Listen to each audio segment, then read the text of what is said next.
We're rolling. Mike, you want to just talk about, Okay. ask about this? So Stephen, can you kind of tell us which room this is in the house and what it used to be? Okay, now this room was originally, as best we know it, would have been a dining room right off of the kitchen. It was a dining room when I remember it, when my grandfather and grandmother lived here back in the 40s and 50s. I can remember having dinner in here at various times.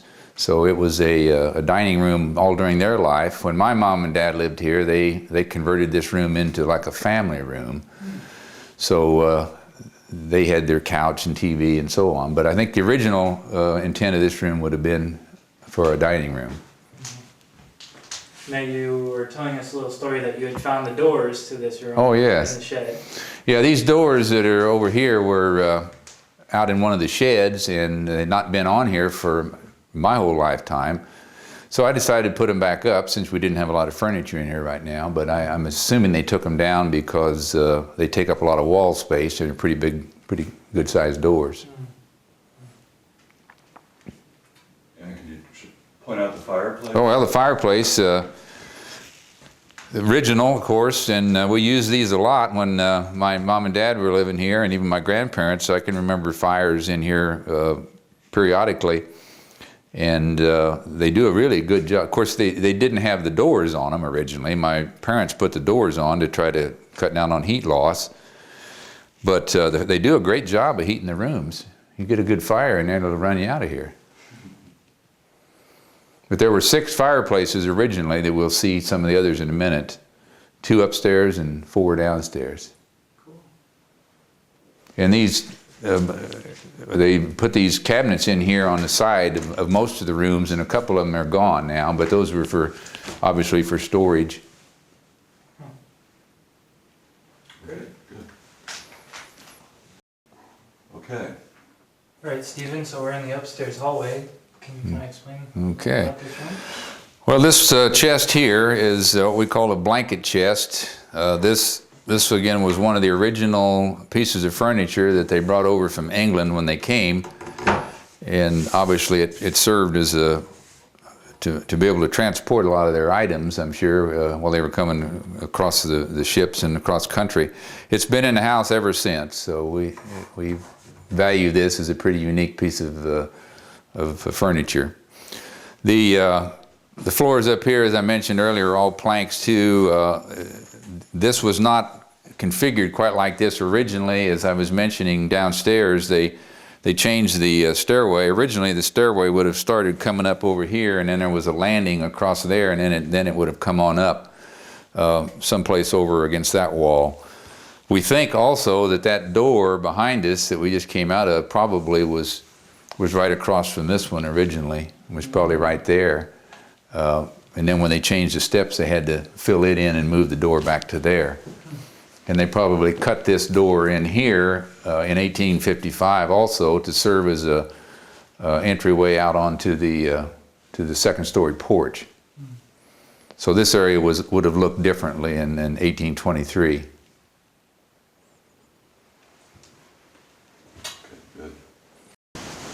We're running. All right, Stephen, so we're in the front of the house. Can you tell us a little bit about it? Sure can. This is now the front of the house. Originally it was the back of the house, but it was changed in 1855, and they put the wood part onto here. These porches and the wood on both sides was added in about 1855, along with the columns and the door and some of the other things we talked about inside. This part to the left over here, which we can go into a little later, was called a wash house.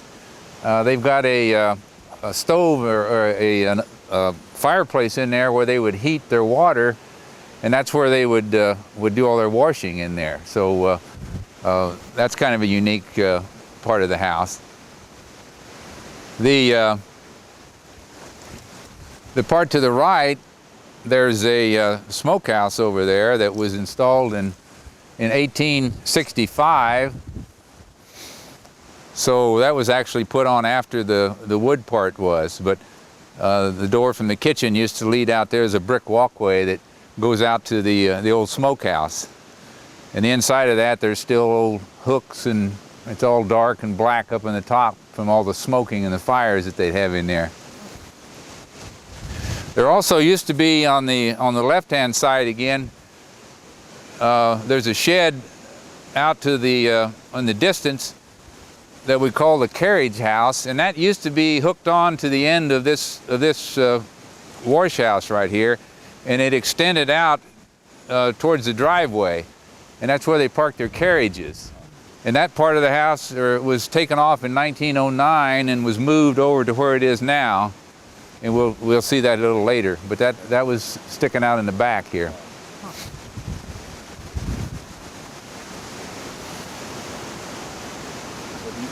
Comment on the architectural style? Well, okay, the style again, the front door in the middle with these side lights, they call those side lights, and a lintel, a decorative lintel across the top where it says built in 1823. Those are typical of the 1850s Greek Revival architecture, as are of course, the columns that are out there. Those are the significant items that are part of the Greek Revival architecture.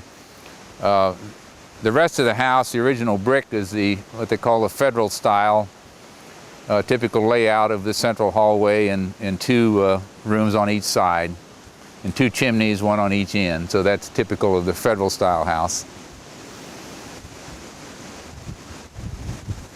The brick work around the outside, these red bricks, we think that was put in around 1860s, sometime in there. It was after the wood part was put on. We don't know exactly when those red bricks were installed, but we think it was around 1860s. You're talking about the porch or the bricks, like the patio bricks. Yeah, okay. Yeah, the bricks on the porch were put in much later.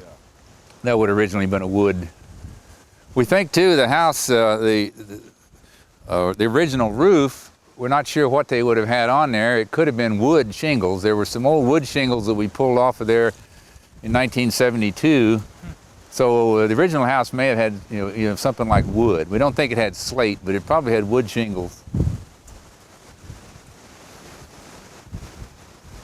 Is this the original well, or? Well, it's been there quite a while. I don't know when it was dug, but it's been there a long time. There's also a cistern over here that's underneath the part of the wash house, and it still traps the water from the gutters, all runs over and goes down into the cistern. Of course, originally that's where their soft water came from. They collect all the rainwater and use it for whatever they need soft water.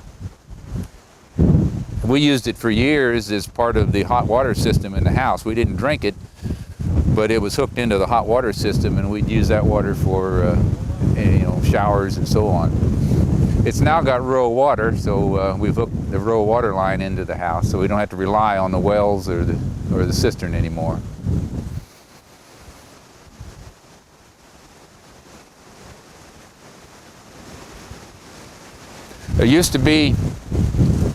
This yard used to be very decorative back when I can remember my grandfather living here. He had a little goldfish pond over here in one spot, and he had rock collection, rock piles. He had a couple old cannons that he got from when he was in the Philippine War back in 1899. Just had a number of things that were, it just looks bare kind of now compared to what he had here years ago. Did they have gardens that they grew vegetables? There was a garden over here originally. My dad has a sketch of when he remembers this place in 1920s, and right over here was a garden. Back behind that, I think they had some beehives. There was an orchard at one part of it. I have to look at my map again. I can't remember exactly. I think it was back over on the other side. But they had whatever they needed right around here between their garden and the orchard and animals and so on. Around the over front of the house? Go around Yeah. the side of the house? Yeah. Okay. All right, Stephen, so we're now in the back of the house. You have a story about that. Okay. This is the back of the house now. This was originally the front of the house in 1823, and and was the front up until 1855 when the road was installed on the other side. This porch with a vinyl siding on it was added in, I think, 1919, and it was just a porch, and then it was closed in the 1960s and made into an office and a bathroom in there. But this was the original front. An entryway would have been here up until 1855. Of course, the smokehouse would not have been here at that point in time. I guess they faced it to the east because the town was built. Carrolton is up this way, and plus I think there was some other, I read some other historical reason the other day that a lot of houses faced to the east for some reason. But anyway, it faced that way until it was changed in 1850s.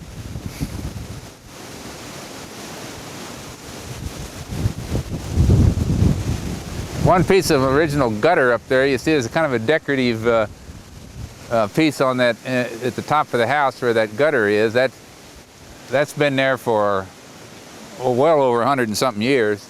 So I guess at one point that's where the original gutter dropped into that. Wow.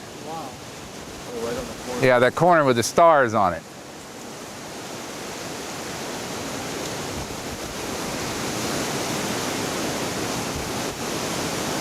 I've got a picture of my great-grandfather and my grandfather and their family standing right here in the yard in about 1890, something like that. Wow. But it shows what the original house would have looked like in 1890 with them standing there in the yard. It's an interesting picture.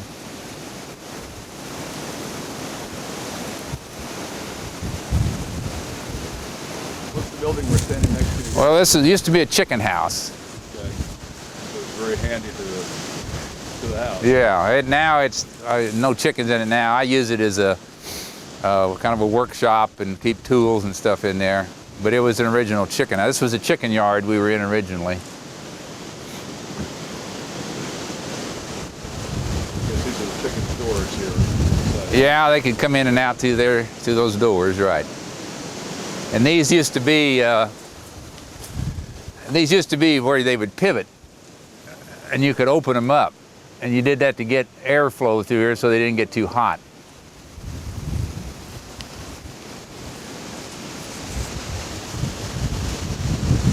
Okay. All right. A barn or two? Okay. Okay, so we're right in front of the barn, right? Yeah, this is what they call the cattle barn. This barn was built in 1927. The one that was here previously got totally destroyed by a tornado that came through here in 1927. Matter of fact, the tornado hit a schoolhouse. The little one-room schoolhouse that my grandfather had attended was right down here. Of course, he was farming this place at the time, but so he wasn't in school there. But the schoolhouse got hit by the tornado, and it killed the teacher, and all the kids were okay. But then the tornado knocked this barn down in a silo. So this barn was built to replace it in 1927. It's basically used it's a cattle barn. They fed cattle in here. So it hasn't been used much for the last 30 years probably for cattle, but a lot of cattle went through there in the 20s and 30s and 40s. It's got the typical, you can't see it all from here, but they had a track up there at the top, where they would lift the hay up on one end and then they would pull it through on a rail across the top and then drop the hay in. So the barn, the door for that's on the other side, and they'd have a horse over here hooked to a rope, and the guy over here would pull the horse out here, and they'd lift the hay up and pull it into the barn and drop it. And that was pretty typical of these kinds of barns. This out here, this is some of the cropland that's part of the farm over to back to the east towards Carrolton. This is some of the corn and soybeans that it's in currently. This is the area that all of this flat area that we're looking at out clear almost to the horizon, out to where you can see the trees.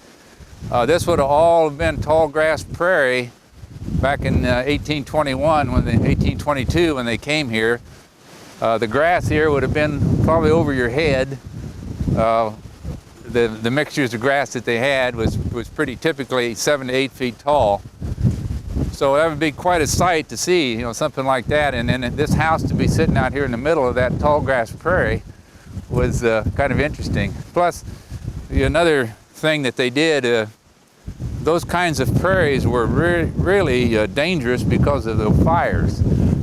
You get a fire or come across one of those prairies and it was a very dangerous situation. So the early settlers actually called it a fire on the prairie. They called it the messenger of death, because you didn't ever want to get caught out there if a fire came across. So they very quickly eliminated the warm season grass, and they replaced it with the cool season grasses that we have today, like fescue and bluegrass and other things, because it doesn't have the fire hazard. So they really made a concerted effort to get rid of most of the native grass. Now, a lot of people now are replanting native grass because it is very valuable for wildlife habitat. It's got a tremendous diversity to it. Did you have a couple places where you planted? I did. I replanted some on a wooded area just north of here that's still part of this farm. It's a wooded area where they used to get their wood for firewood. There were some open spots there that I replanted. I don't say replanted because it was probably originally woodland, but there's some open areas that I established some warm season grass. Like I was mentioning earlier, I think it'd really be neat to have one of these whole fields planted in warm season grass to see what it would have looked like, you know, 200 years ago, but I'll probably never get that done. And those see the water tower for Carrolton. Carrolton, right. Is that right?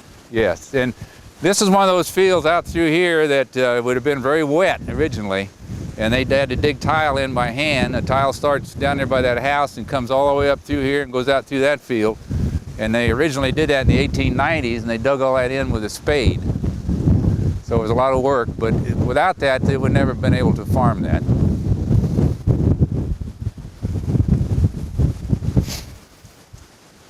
That's over there, that's where I was raised. See those buildings over there? That's where my dad and mom, they moved over there in 1945, and he started farming on his own. And before that, he was basically farming this place with his dad, but he decided he wanted to get out on his own. So they moved over there, and they farmed that place. And my grandfather and my dad's brother continued to farm this place. And then my dad and mom moved back over here in 1972. The house is still standing over there? Yes, it's a red brick house up there behind the barn. That's still there. So you were within not quite spitting distance of Grandparents, that's right, yeah. And they helped each other a lot, you know. Since my dad's brother was over here farming, why they would help each other, as I was mentioning earlier, with sharing work and so on.